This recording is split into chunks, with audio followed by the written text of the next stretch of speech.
மாவட்டம் மோகனூர் வட்டம் மணியங்குளத்தில் பிறந்த நல்லுசாமி கவுண்டர் என்கிற கவிஞர் பதுமை செல்வன் ஒரு சொற்பொழிவு செய்கிறேன். கலை வளர்மணி என்ற பட்டமும், கோயம்புத்தூர் மத்திய சிறைச்சாலைக்குள் கவி மாமணி என்ற பட்டமும், இயக்குனர் சிங்கம் என்ற பட்டம் தருமபுரி மாவட்டம் கடத்தூரில் பெற்றிருக்கிறேன். புரட்சி எழுத்தாளன் என்ற பட்டம் திரைப்பட தயாரிப்பாளர் திரு பரமசிவ கவுண்டர் அவர்கள் கொடுத்திருக்கிறார். கவிதை சிகரம் என்ற பட்டம் மதுரை பசும்பொன் முத்துராமலிங்க தேவர் பேரவை கொடுத்திருக்கிறது.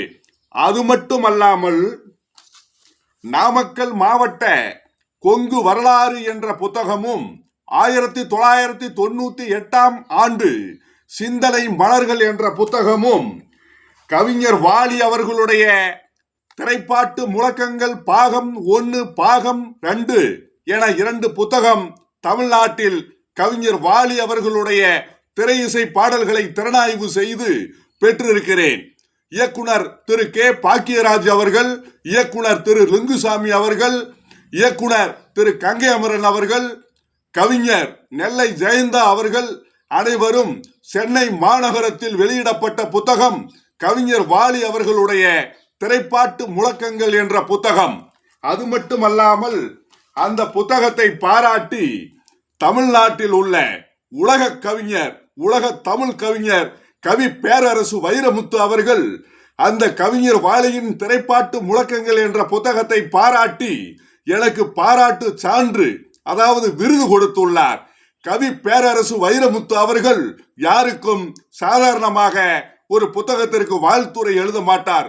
சும்மா தோளாந்துருத்தி கண்டவன் போனவனுக்கெல்லாம் கவிஞர் வைரமுத்து அவர்கள் வாழ்த்துரை வழங்க மாட்டார், பாராட்டு கடிதம் எழுத மாட்டார்.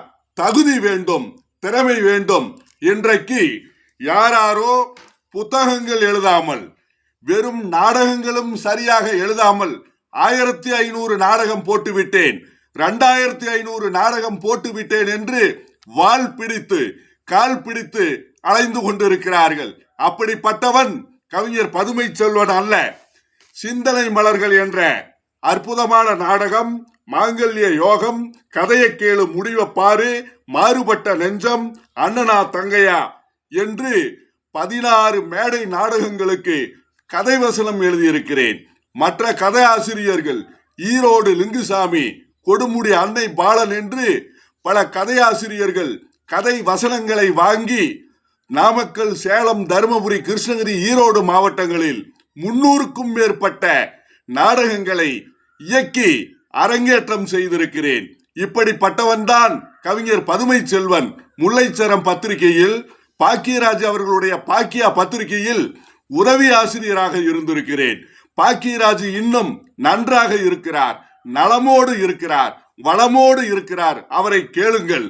அது மட்டுமல்லாமல் முல்லைச்சரம் பத்திரிகையில் நாமக்கல், சேலம், தருமபுரி மாவட்டத்தில் உள்ள இளம் கவிஞர்களை முல்லைச்சரம் பத்திரிகையில் கவிதைகளை பெற்று நான் உதவி ஆசிரியராக இருந்தபோது பல கவிஞர்களை அறிமுகப்படுத்தி இருக்கிறேன்.